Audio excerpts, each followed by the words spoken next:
வணக்கம். ஜெய்ஹிந்த். சத்ரபதி சிவாஜி எல்லாருக்கும் தெரியும். அதுபோல தமிழகத்தின் சிவாஜி அப்படின்னா அது திரு ராமகோபாலன்ஜி அவர்களை குறிக்கும். 1927 செப்டம்பர் 19 பிறந்தார்.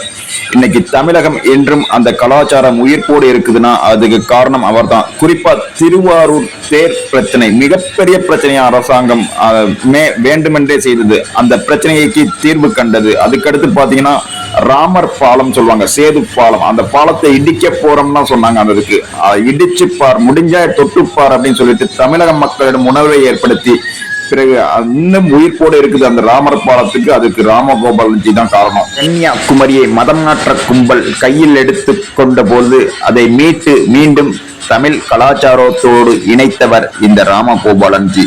இடிக்கப்படும் என்று உறுதி செய்யப்பட்ட ஜலகண்டேஸ்வரர் கோயிலை மீட்டெடுத்தார்.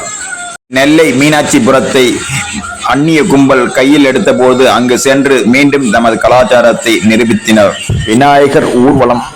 இந்த விநாயகர் சதுர்த்தி ஊர்வலத்தை இந்த தமிழகத்தில் உள்ள திருட்டு குடும்பம், அந்த தெலுங்கு குடும்பமே நடுங்கும் அளவுக்கு ஊர்கள், தெருக்கள் அனைத்தும் தமிழர்கள் கலாச்சாரத்தை கொண்டாடும் அளவுக்கு அந்த விநாயகர் சதுர்த்தியை நடத்தி காண்பித்தார்.